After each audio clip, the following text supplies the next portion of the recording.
है अगर हम लोग इसको अपने वाटर में डिसॉल्व करते हैं। चलो नेक्स्ट है, अगर हम लोग एसिड को कैटेगराइज करने की बात करें तो एसिड को मैंने 2 कैटेगरी में डिवाइड किया है। पहला है स्ट्रॉन्ग एसिड और दूसरा है वीक एसिड। हमको ध्यान देना पड़ेगा, स्ट्रॉन्ग एसिड को मैंने लिखा है after dissolving in water it fully dissociate into its ion, अपने आयनों में पूरा का पूरा डिसोसिएट हो जाता है। जो बेटा स्ट्रॉन्ग एसिड होता है वो अपने आयनों में पूरा का पूरा डिसोसिएट हो जाता है जब इसको हम लोग वाटर में डिसॉल्व करते हैं। हमने यहाँ पे कुछ एग्जांपल लिखा है स्ट्रॉन्ग एसिड का, जैसे HNO3 nitric acid, H2SO4 sulphuric acid और HCl हाइड्रोक्लोरिक एसिड। मैंने वीक एसिड बताया है कि अगर हम लोग इनको वाटर में डिसॉल्व करते हैं तो ये पार्शियली डिसोसिएट होता है। पार्शियली का मतलब होता है पूरा पूरा अपने आयनों में डिसोसिएट नहीं करता है। जब ये पूरा पूरा डिसोसिएट नहीं करता है तो इसको हम वीक एसिड के कैटेगरी में रखते हैं। Weak acid commonly called organic acid. हमने कुछ एग्जाम्पल रखा है यहाँ पे। पहला एग्जाम्पल जो मैंने लिखा है वो मेथेनोइक एसिड का और दूसरा एग्जाम्पल मैंने एसिटिक एसिड का लिखा है। ये सब वीक एसिड में आते हैं। मेथेनोइक एसिड का कॉमन नेम फार्मिक एसिड भी होता है, जो कि रेड एंट वगैरह जब हमको बाइट करती है तो हमारे बॉडी में इंजेक्ट कराते हैं जिससे हमें बर्निंग पेन होता है। ये कुछ एनिमल और प्लांट्स के द्वारा सेल्फ डिफेंस में यूज किया जाता है।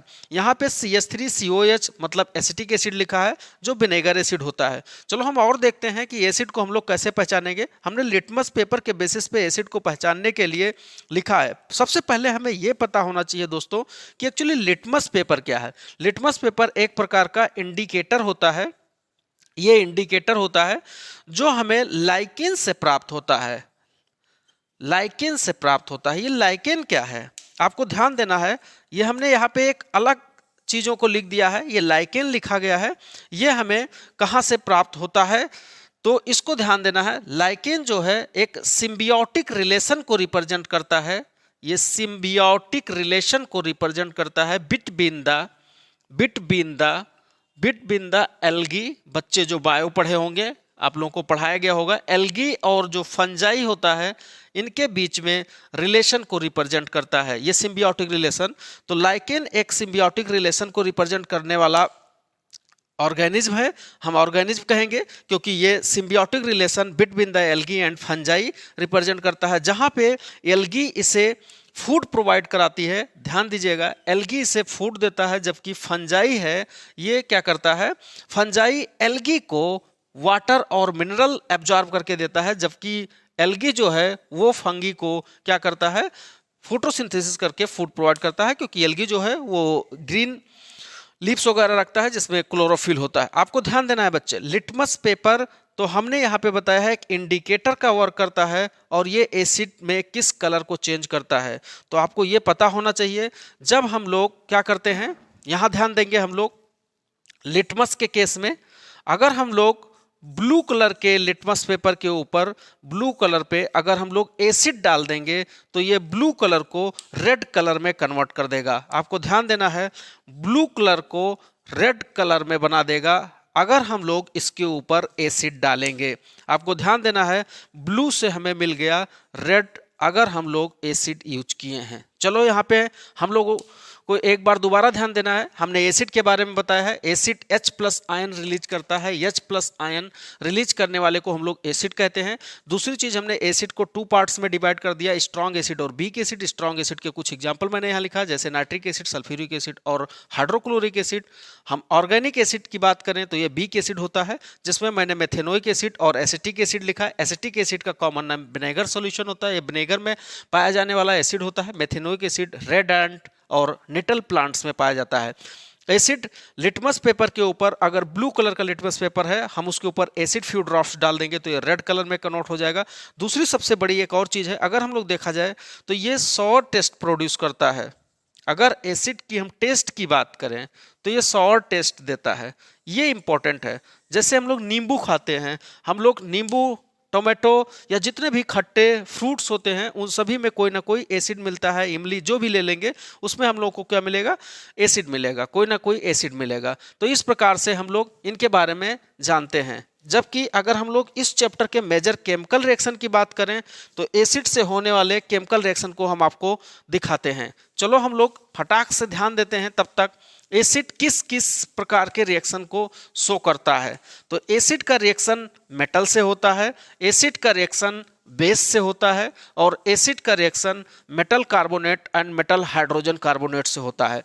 तो यहाँ पे हम लोग एसिड के मेन रिएक्शन को एक बार रिवाइज करेंगे। मैंने लिखा है एसिड जो है वो मुख्य रूप से 3 प्रकार का रिएक्शन इस चैप्टर में हम लोगों को सिखाया गया है। तो हम लोग ध्यान देंगे एक बार दोबारा, एसिड का रिएक्शन मेटल से, जब एसिड मेटल से रिएक्ट करता है तो ये साल्ट और हाइड्रोजन गैस प्रोड्यूस करता है, जबकि एसिड अगर बेस से रिएक्शन करता है तो ये साल्ट और वाटर बनाता है, जिसे हम लोग फर्दर न्यूट्रलाइजेशन रिएक्शन कहते हैं। तो यहाँ पे हम लोग केमिकल रिएक्शन ऑफ एसिड को ध्यान देंगे। Chemical reaction of acid. बच्चे बोर्ड के लिए वेरी वेरी इंपॉर्टेंट, यहां मैं हैशटैग पॉइंट बना दिया हूं, ये बोर्ड के लिए बहुत इंपॉर्टेंट है, यहां से एक क्वेश्चन मिलना है। तो पहला, एसिड का रिएक्शन मेटल से, एसिड का रिएक्शन मेटल से, then it produce salt and hydrogen gas, salt and hydrogen gas. बच्चे आप ध्यान देंगे, मैंने आपको दिखाया है कि अगर एसिड मेटल से रिएक्शन करता है तो साल्ट और हाइड्रोजन गैस देता है।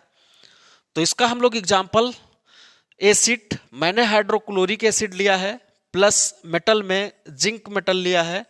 आपको ध्यान देना है, अगर हाइड्रोक्लोरिक एसिड जिंक के साथ रिएक्शन करेगा तो ये साल्ट बनाएगा ZnCl2 प्लस हाइड्रोजन गैस। चलो हम लोग दोबारा दूसरा रिएक्शन देखते हैं। अगर एसिड का रिएक्शन बेस से होता है तो हमें क्या प्रोडक्ट मिलता है। एग्जाम में ये कई बार पूछा जाता है, एसिड का रिएक्शन बेस से होगा तो हमें क्या प्रोडक्ट मिलेगा। देन हमें साल्ट प्लस वाटर प्रोडक्ट के रूप में मिलेगा। अब आपको ध्यान देना है बच्चों, बहुत ही आसानी से रिएक्शन हम करा सकते हैं। कोई एसिड ले लेंगे, जैसे मैंने यहाँ पे अगेन हाइड्रोक्लोरिक एसिड लिया है, बेस में बहुत ही फेमस है सोडियम हाइड्रोक्साइड ले लिया।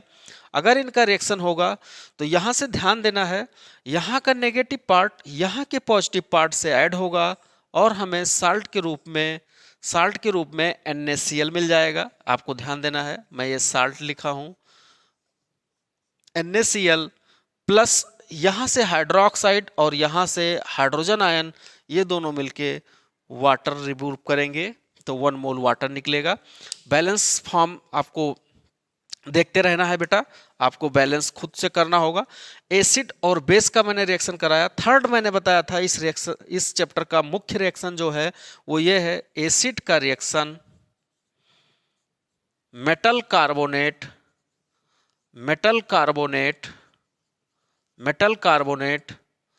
या मेटल हाइड्रोजन कार्बोनेट,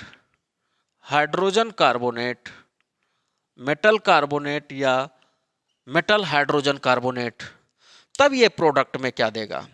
चलो हम एग्जाम्पल देखते हैं। कोई एक एसिड, हम अगेन हाइड्रोक्लोरिक एसिड लेते हैं और हम लोग मेटल कार्बोनेट या मेटल हाइड्रोजन कार्बोनेट लेते हैं। तो दोनों के केस में, जैसे मेटल कार्बोनेट मैंने Na2CO3 लिया है, सोडियम कार्बोनेट, या इसी के जगह सोडियम हाइड्रोजन कार्बोनेट लिया जा सकता है। प्रोडक्ट बच्चों आपको यहां ध्यान देना है, बहुत ही आसानी से प्रोडक्ट बनाना होगा और बहुत ही क्लियरली इसको समझना होगा। एसिड और मेटल कार्बोनेट या मेटल हाइड्रोजन कार्बोनेट दोनों के केस में प्रोडक्ट सेम मिलता है। प्रोडक्ट यहां क्या मिलेगा, यहां प्रोडक्ट आपको ध्यान देना है, आपको यहां से यहां एक प्रोडक्ट आपको नेगेटिव पार्ट और यहाँ का पॉजिटिव साल्ट बना लेगा। तो आप यहाँ पे साल्ट लिखेंगे, जैसे साल्ट में NaCl प्लस यहाँ पे आपको वाटर और एक गैसियस प्रोडक्ट मिलता है जो कार्बन डाइऑक्साइड गैस होता है। ये ध्यान देना है बेटा। तो चलो एक बार हम दोबारा इस चैप्टर को इस चैप्टर के कुछ रिएक्शंस जो हमने लिखे हैं, जैसे पहला मैंने लिखा है अगर एसिड मेटल से रिएक्ट करता है तो क्या बनाता है। यहाँ पे बच्चे आपको ध्यान देना है, यहाँ पे साल्ट बना है और हाइड्रोजन गैस बना है, जबकि यहाँ साल्ट और वाटर बना है जब एसिड बेस के साथ रिएक्शन करता है। इस रिएक्शन को हम लोग न्यूट्रलाइजेशन रिएक्शन भी कहते हैं, आपको ध्यान रखना होगा। एसिड मेटल कार्बोनेट और मेटल हाइड्रोजन कार्बोनेट के साथ जब रिएक्ट करता है तो साल्ट, यानी यहाँ एसिड सभी तीनों प्रोडक्ट में साल्ट, साल्ट और साल्ट बनाया है, जबकि यहाँ पे एक हमें कुछ नया चीज मिला है जिसे हम कार्बन डाइऑक्साइड गैस कहेंगे। और इस रिएक्शन को आप बच्चे बहुत अच्छे से ध्यान देना है, कई सारे कम्पिटिटिव एग्जाम में भी पूछे जाते हैं। इसी रिएक्शन को हम लोग soda acid fire extinguisher cylinder में यूज करते हैं, जिसमें हम लोग आग को बुझाने के लिए कार्बन डाइऑक्साइड गैस को यूज करते हैं। This gas use for the extinguish of fire.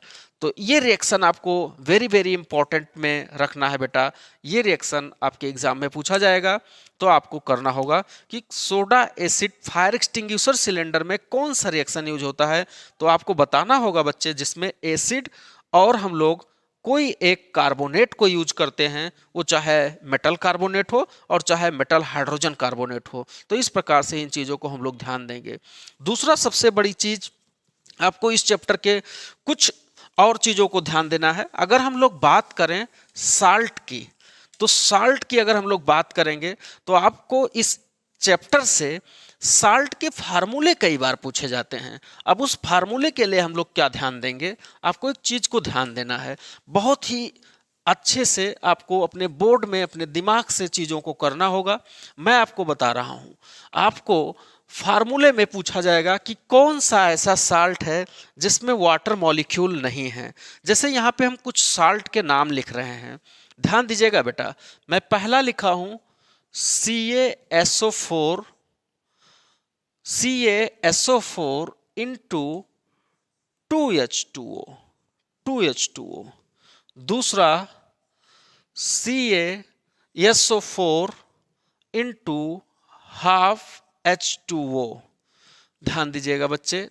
Third है Na2CO3 इंटू 10H2O। नेक्स्ट है CuSO4 ध्यान दीजिएगा बेटा, यहां कॉपर है बच्चे, यहां पे मैंने कॉपर सल्फेट लिखा है, इंटू 5H2O। अब मैं यहां पे एक बार आपको दोबारा, इन फार्मूले के सबसे पहले हमें नाम पता होना चाहिए।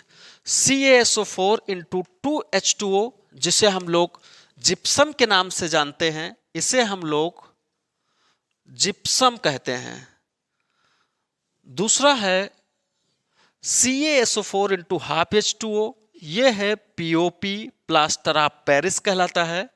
Na2CO3 इंटू 10H2O, जिसे हम लोग वॉशिंग सोडा के नाम से जानते हैं, नेक्स्ट है CuSO4, ध्यान देना है बच्चे, कॉपर सल्फेट में 5 क्यों ऑफ वाटर है, जिसको हम लोग ब्लू बिट्रॉल के नाम से जानते हैं। ये ब्लू बिट्रॉल कहलाता है, ब्लू बिट्रॉल के नाम से हम लोग इसको जानते हैं। तो एक बार ध्यान देना है कॉपर सल्फेट को। यहाँ मैंने जितने भी फार्मूले लिखे हैं, इन सभी में यहाँ 2 मोल ऑफ वाटर है, यहाँ हाफ मोल है, यहाँ 10 मोल है, यहाँ 5 मोल है, बट ये सभी साल्ट हैं। तो इनको हम लोग क्या बोलते हैं, ये लोग क्रिस्टलाइन साल्ट के नाम से जाने जाते हैं। तो ये हम पॉइंट, हैशटैग पॉइंट और स्टार पॉइंट साथ बना रहे हैं, जिसमें आपको ध्यान देना है द अबव salts